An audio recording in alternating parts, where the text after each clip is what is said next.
Hey, what's going on, guys? This is Chris. I'm with my co-host JP Flellen, and thanks again for joining us for another episode of the Success Agent Podcast, where we're going to be focusing on helping agents sell more homes while spending less time and less money to do so with modern business tactics. You can catch us live here on our Facebook page, facebook.com/Success Agent Podcast. We'll be live there every Wednesday at 8 a.m. Mountain Standard Time. But if you want to catch us on the go as well, you can just go to that Facebook page. We're on iTunes. We're on Spotify, Stitcher FM, pretty much anywhere. Just go ahead and look for us. We're there, all right? Now, last week, we had a really special episode in that we had our first guest. So if you haven't caught that episode, definitely go check that out. We brought on Chris Donaldson. Chris is an educator in real estate based out of New Orleans, doing some great things, had some great content, and we actually talked about why everyone shouldn't be a real estate agent. And ultimately what it came down to was, everyone can get into real estate, but not everyone should be a real estate agent. So you need to know why you're doing what you want to do. You need to know what your skills are before you go and do it. And then ultimately you need to combine those factors together to really figure out what your place is within the real estate industry. So moving forward this week, we're going to be focusing on something called branding, and specifically branding with intent. Now, there's a lot of content we can cover in here, but we're really going to try to streamline this down and focus it so you can really get the most value out of it without getting too technical. So we're really going to be focusing on three different things: advertising then versus now. So a lot of changes have happened over the last decade, 2 decades, even the last 3 years. A lot has changed in terms of advertising, and we're going to highlight those differences and how and why they actually matter. We're also going to be looking at the power of tracking. That kind of goes into the first topic with how advertising has changed, but tracking is really one of those important things that you need to set up initially, and it needs to be in your foundation if you're going to see lasting success. And lastly, we're going to be talking about, what's most important, which is being present and in front of people. So you're recognizable and they feel like they know you, even though they may have never ever had an actual conversation with you. So to start us off, JP, you've been in real estate for how long now? Almost 10 years. Okay. So in 10 years, obviously a lot has changed. 10 years ago, you were probably maybe using MySpace. Is that right? No, I think MySpace is pretty much faded out by then. Okay. But we may have just gotten the iPhone. Google Chrome wasn't a thing. So there's a lot of different changes. Yeah, Chrome wasn't a thing then. Yep. And advertising was just completely different. So why don't you talk about, what were you doing back then, or what were the top agents doing back then, 10 years ago when you first got started, in terms of branding and getting their name out there versus, your strategy now? So when I first got in the business, there was no branding. It was all just individual agents, you just got to get your name out there. You just got to go and shake hands, kiss babies, and do all this, lots of busy work, lots of there wasn't really internet leads then. Yeah. Zillow was just kind of trying to do the Zestimate thing and just trying to figure out what their identity was in the business. And there wasn't much of, it was all just old school tactics, handing out business cards, just kind of talk about real estate everywhere you go. Hit up your church, your small groups, your AA meetings, whatever. Even if you weren't an alcoholic, you just show up and say, "Hi, my name is so-and-so. I'm an alcoholic," even though you're not, just so you can hand out business cards. You just did all these things just to get your name out there. Uh-huh. And then, and the industry has changed a lot since then. The 97% of everybody that was looking for anything real estate related was going online all of a sudden, and, people would be calling in, talking about different properties versus, you were the source, you tried to be the source of all of the information and trying to covet all of that info and feel like you're important.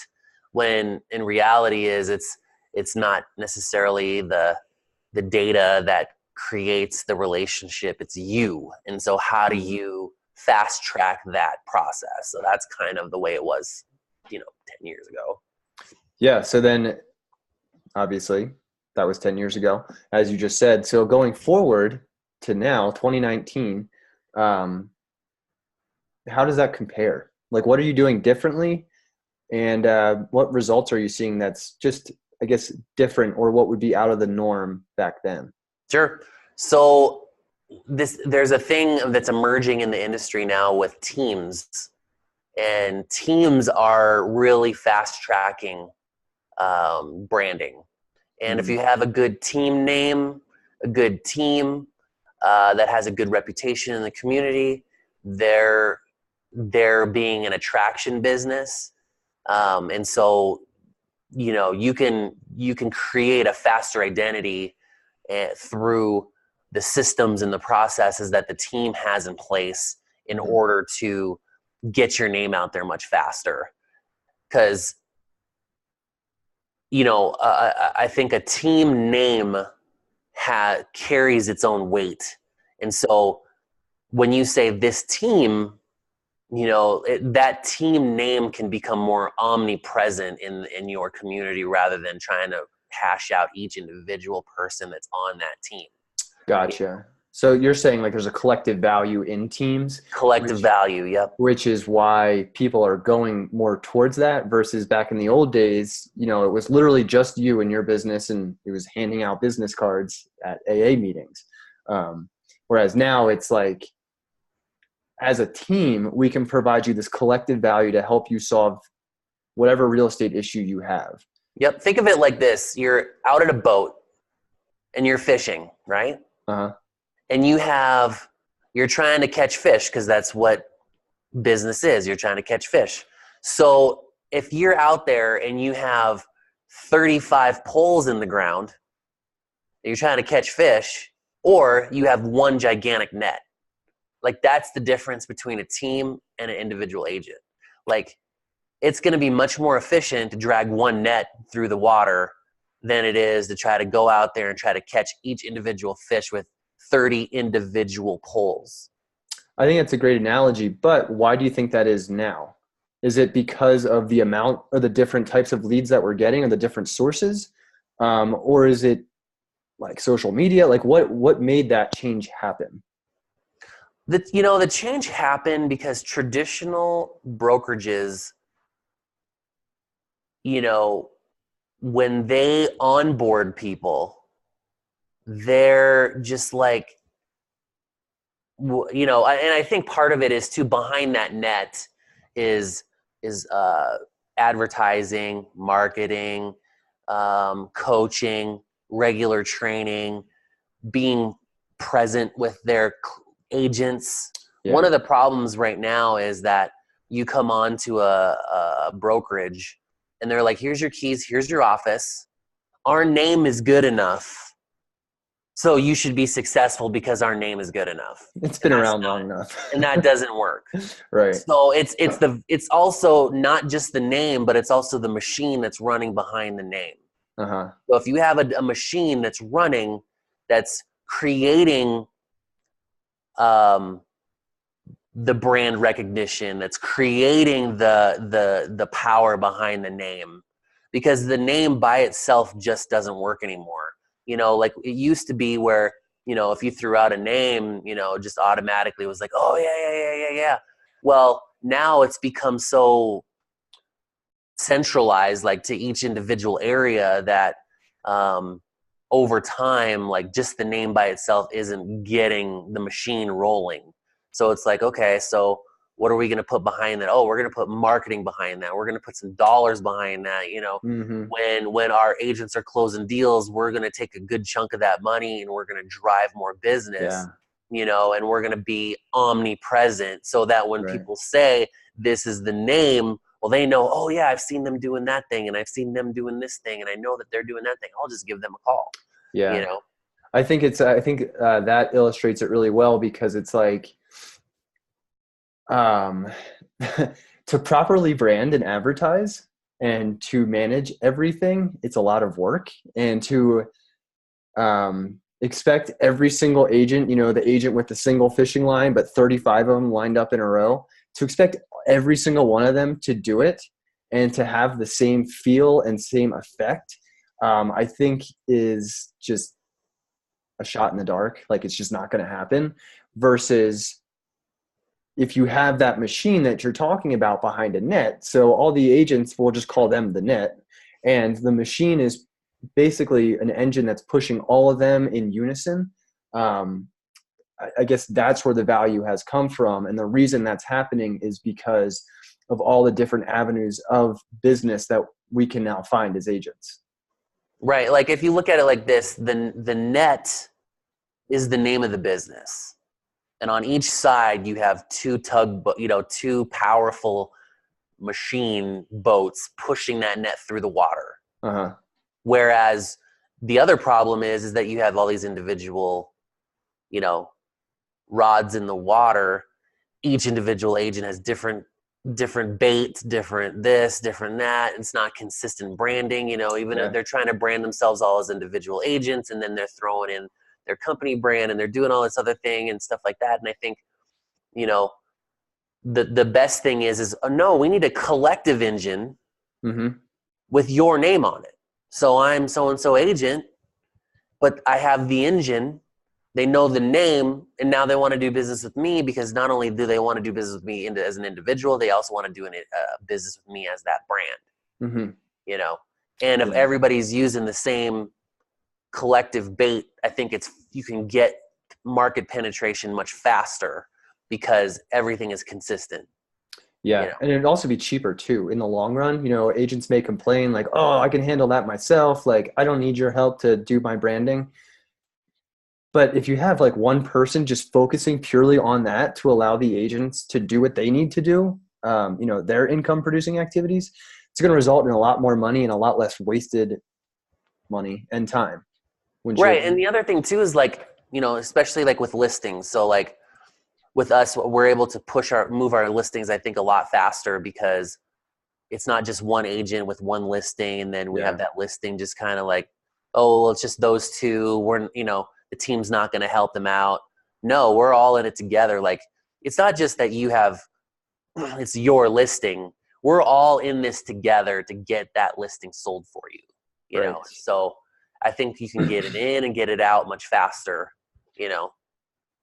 like Pop-Tarts. You just drop them in 30 seconds later, Pop-Tarts pop right out and all nice and hot.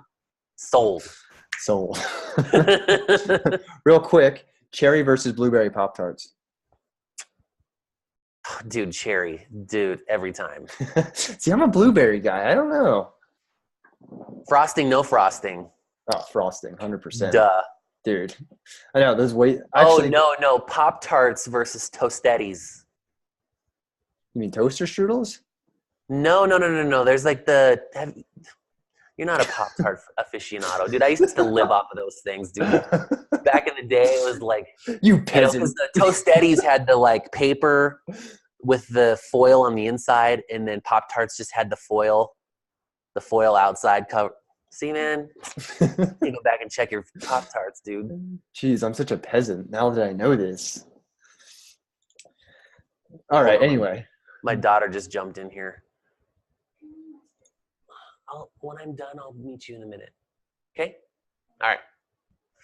Hey, sometimes you get this distractions. So anyways, what are we doing? So kind of going off of all of that and the more technical types of things.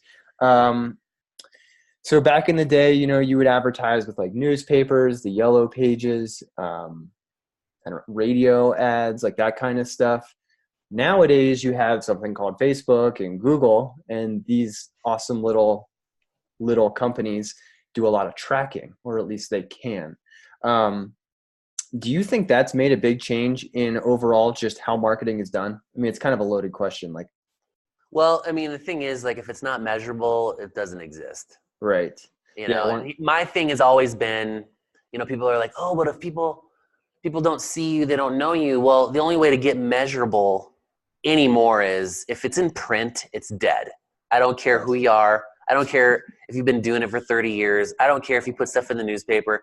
I honestly don't care, because I think that if you're spending any money in print right now, you're just throwing money away, because it's not trackable, it's not measurable, and you have no idea if anybody's seen it. I mean, I used to spend money on, we had this local magazine here that would have like all the real estate stuff in it. And it was like obnoxious, like what they were charging for a 1-page deal for a month. And then by the time it's printed, it's already antiquated information. It's already like changed 16 times. And so it was just like, why? We're in an industry that continues to keep moving, and, and it's faster than you can get stuff printed. And so when somebody tries to approach me and say, hey, we're going to do these little booster thingies at the local, whatever, I'm like, can you guarantee me that that this is going to be worth my money? Yeah. And they're like, no. I said, is there a way to track this? No. And even with the whole little, like, we had the QR code, and then we had the little like 6-digit code that you would have to do whatever you're doing. It's still not efficient or effective to do that kind of stuff. So it just came down to, like, I just don't do anything in print anymore. I can track cookies. I can track, AdWorks will, track different websites that the, different traffics come from. And I can get all these different analytics on how my money is being spent. And so to me, it's just like, if you're still using these old ways, it's like you're catering to a dying audience. If you're still doing exactly, and your cost per lead is probably in the so high that it's not even like, why? Like I've heard numbers of like advertising the paper between $3,000 and $10,000 a month. What? In market penetration? Yeah, it's just stupid. Like, if the newspaper, if you're going to spend money on the newspaper, then they should have some sort of online. I was going to say, that they should get you an ROI, but then they should cut it to a huge discount, because there's no materials anymore. Right, exactly. What the newspaper really needs to do is do like an audio book every week, where you can just be like, today's top news stories for the area of Cheyenne, Wyoming. Somebody walked their dog down in Holiday Park. Good day. Good job, guys. Say hello to Fluffy for us. Yeah, super big town. Because that's news around here. Yeah, I agree. If you're targeting people who only read print, you're either about nearing retirement yourself, or you're literally just wasting your time and money, because it's a dying breed of people. So you should move on from that. Side note. But yeah, the power of tracking and getting all that set up, that's really where the power comes down to in branding. Now, obviously, you have to put on a good persona. You have to present your brand well, but then you also need to be making sure you're tracking what's being seen and how is it being, how is it being seen? How are people interpreting it? Is it good or is it bad? Are people interested or not? And actually, you'd be really good at this segment, because you do a lot of personal branding on even just your personal Facebook page. You do a lot of live videos, just kind of inviting people into your life and showing them that, you're 100% full-time, all the time real estate. Has that really helped your business? Like, do you find people are like, oh shit, I know JP, I see him all the time on Facebook?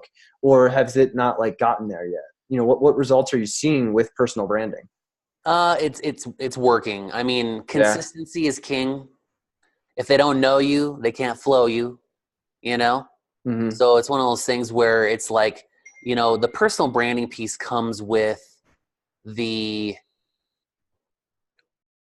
being personable on Facebook, and everything honestly needs to be surrounded by either if you're going to do posting of any static level, then you want to do as much video as possible, or do like memes, like be great or whatever, in a black and white photo of you kind of doing one of these things, or whatever, like those are the kinds of things that, whatever it is that you're doing, you want to bring value. And so, I think that's how people, because the biggest thing is you're going to try to know, like, and trust. Those are the three things that you want to convey to your audience. And you want to know your audience. So being consistent, content, and I think people know you better by doing video. I just honestly think, I've had people recognize me that I don't know, that are like, oh yeah, I've seen you on Facebook. And I'm like, oh, okay, awesome. Cool, man. We'll keep it up. Keep following me, dude. Follow me everywhere. So just Google me. You'll find me. Just don't be creepy about it. You can follow me. Just don't be creepy. Just not out of Starbucks. You can stay in your seat. That's right. Unless you want to buy me a Starbucks, that's completely fine. But so would you agree with this statement then? Being yourself is the most profitable person you can be? Oh yeah, of course. Well, and because, dude, people see through BS. And if they can see you face to face, even though it's not like maybe in person or anything, they're more likely to know, like, and trust you, rather than posting a bunch of weird like posts like, oh, I'm so frustrated today, oh, my dog's pooped on the floor again today, those, like, what do they, I call them phishing posts. The sympathy posts where people are just like, oh yeah, oh, I'm so done with this day. It's like, oh, Calgon, take me away. Like, really? Like, what is that? What value are you bringing to your audience with that stuff? It's like, I think everything you do is how are you supporting your brand? And if you're giving out crap for value, then you're turning your brand into crap. Sure. Completely. Yeah. It's really easy to do too, to get like caught up in that really just bad mindset and, just doing the actions of creating content, but the content's not valuable. So you're really just wasting your time and actually doing more damage than good. You know what I mean? And I think, one of the things that we've done on the Titan real estate team is we constantly post our successes. And so, and when we're doing that and people are attracted to seeing, okay, what's the next cool thing that they're going to do? Then they're going to want to be either A, I want to do business with you guys, or B, I want to be a part of that, because you guys are creating an impact and a lasting impression on the community. And I think that, if you're able to tee up a lot of your successes, and giving value back, then, that creates a really good brand. And, people want to be a part of that. That's why people, want to be part of McDonald's, because even though they're like, oh, they're only paying me $13 an hour, everybody loves McDonald's, so they don't really care. Like, people want to be part of Chick-fil-A because they have such a great culture, and, their customer service is top notch. And they're like, you could pay me $4 an hour just because I love to work here. Like, I used to work at Radio Shack back in the day before they closed. And because it was like, a kid in the candy store, because they had all of the, and they paid me back in the day $6 an hour. And it really I didn't even care, because it was a fun place to work. Gotcha. So I worked there for 3.5 years, making $6 an hour, just working at Radio Shack, dude. Like, it was probably one of the best jobs I ever had, dude. I did door-to-door sales, working for this company. And one of my good friends, Mike Alama from he's in South Dakota, and I paid nothing unless I sold something, and that was one of the best jobs I ever had. Taught me a lot about how to interact with customers, and learning the psychology of purchasing items. And it was all door-to-door sales, dude. I did that for a year. And it was like probably one of in my top 5 funnest jobs I've ever done. Wow. And I made $18,000 that whole year.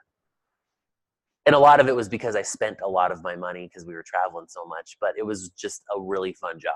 It was fun. Nice. Yeah. And that all But came it's all down. about, and I think part of the branding is also creating that culture. Because I think your people that work for you are your ambassadors for your brand. Absolutely. Absolutely. And so if you cultivate them, they're going to be ambassadors for the brand. And then, and I think, culture over anything, because like like the Hobby Lobby story, the why he's not open on Sundays, and that culture behind these brands, like Google, those guys grind like nobody's business, but they've created this culture at like free buffet and all these things, I'm just going to eat my wages in food because I love working here because they've created these great environments, There's a guy that's big in real estate in Omaha, and he's really big on creating culture around branding and production. And, if you do a certain amount of production, he pays for a trip, cruise every year for his people. And if you reach those milestones, and so just stuff like that, where you're just like, dude, I'm going to be here forever because I want to go on a cruise that's paid for. Yeah. So you're pretty much saying that branding isn't just what the consumer sees, but also what they feel and really what your agents portray. Right? Exactly. Okay. That makes sense.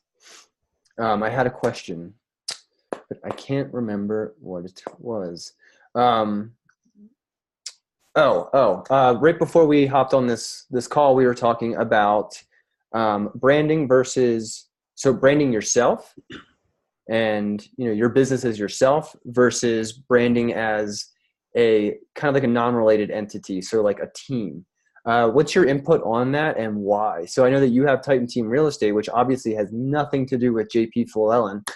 Why'd you do it? So basically I wanted to turn it into a commodity so that at some point, if somebody that within the organization wanted to take over the Titan Real Estate team and I said, you know what, I'm out, I'm going to sell it off. I have something that is sellable, that I have an actual commodity to sell. Okay. Because I can't sell JP Llewellyn. I am JP Llewellyn. When JP Llewellyn stops doing real estate, JP Llewellyn is out of real estate, and then that business just dies. Right. Whereas if I'm Titan Real Estate Team and I say, JP Llewellyn is going to step out and I'm out, then Titan lives on. That gives me something that's sellable. Gotcha. And it's also, it makes for a better net. It does. More of like a blanket statement than JP Llewellyn's real estate team. You can put more power behind it, I guess. Right. That power can actually be transcribed better and leveraged better. Yeah, and one thing that we do to kind of, that goes with, having a mission statement, a vision statement, having what is your goals, and, having dream boards and all this kind of stuff, and really embedding your folks into your culture so that it lives on past the time that you're with it. Yeah. Ultimately, we like to have businesses, well, maybe not everyone, but myself personally, and I think you as well, we want a business that will carry on even past our death. Right. So a legacy. We're trying to leave a legacy. Yeah. And you can't. It's hard to do if it's tied to your name when there's so much more than just your name. That's a really selfish way to look at business.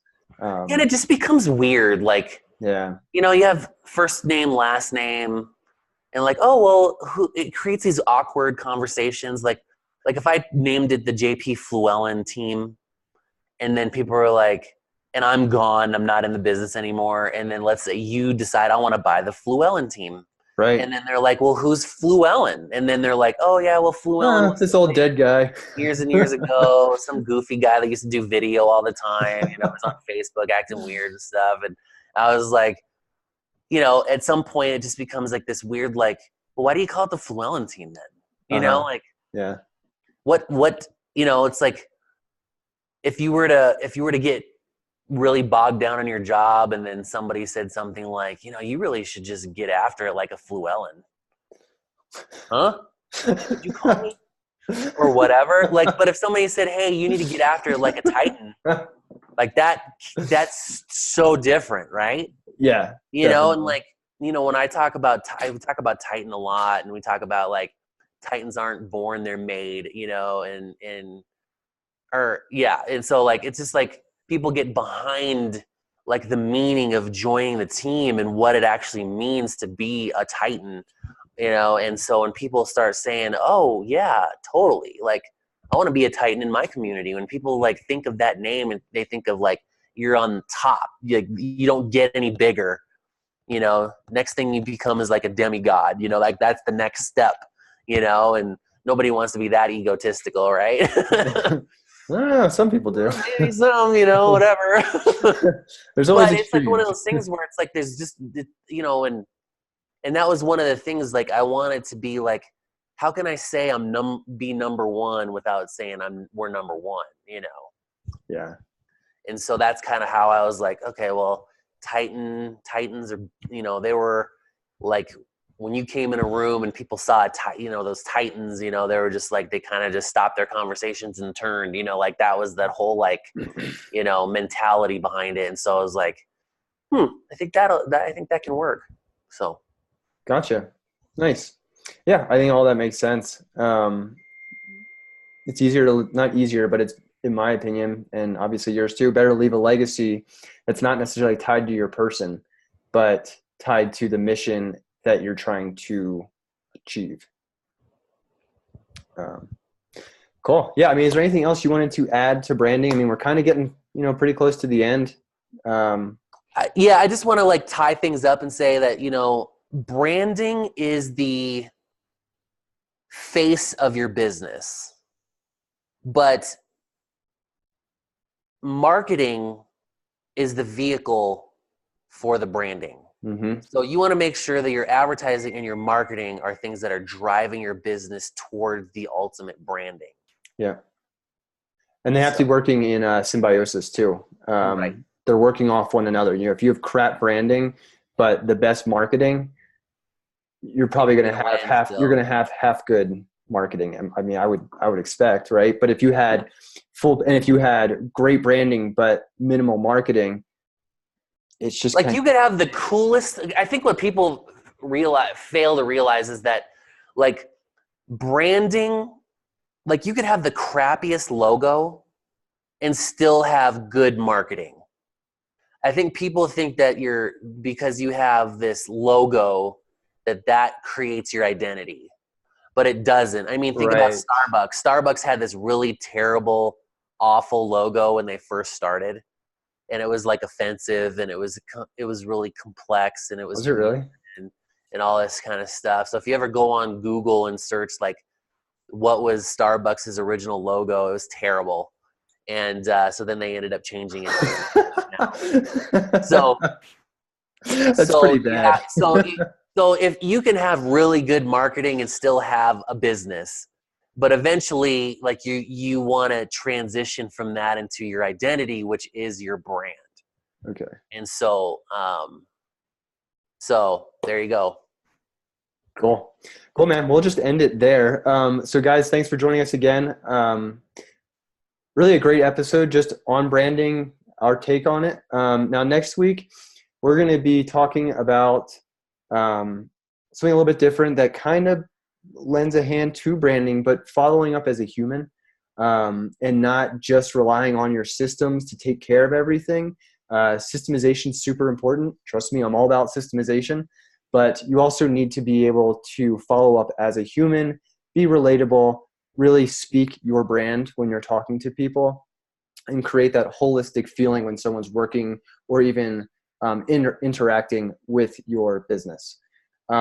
So yeah, that's what we're going to be talking about next week. Looking forward to having you guys there. JP, I'm going to include your contact information right in the bottom of the page, but why don't you just quickly, how can people get a hold of you, and what can they expect? Yeah, if you want to get a hold of me for a free 30-minute coaching call, you can give me a call at 307-772-1184. That's also going to be in the show notes, as well as you can reach me at james.fluellen@gmail.com, or there's going to be a link to all of my social media links in the notes as well. So slots are filling up fast, so give me a call and we'll talk some real estate. Yeah. Cool, guys. And if you need to get a hold of me, I just recommend shooting me a message through the Success Agent Podcast Facebook page. Or if you want to email me, that works too, at chris.successagent@gmail.com. And I'm also going to include a link to all the platforms that we're on, so that, if you're an iPhone user and you want to take us on the go, definitely subscribe to us on iTunes. We update that every single week. New episodes getting uploaded all the time. And you can take us on the go, which would be awesome. If you end up doing that, please give us a rating. That will really help in the future, especially if you're finding value out of this. That would be awesome. So until then, guys, we'll talk then. Peace. All right. Catch you later, man.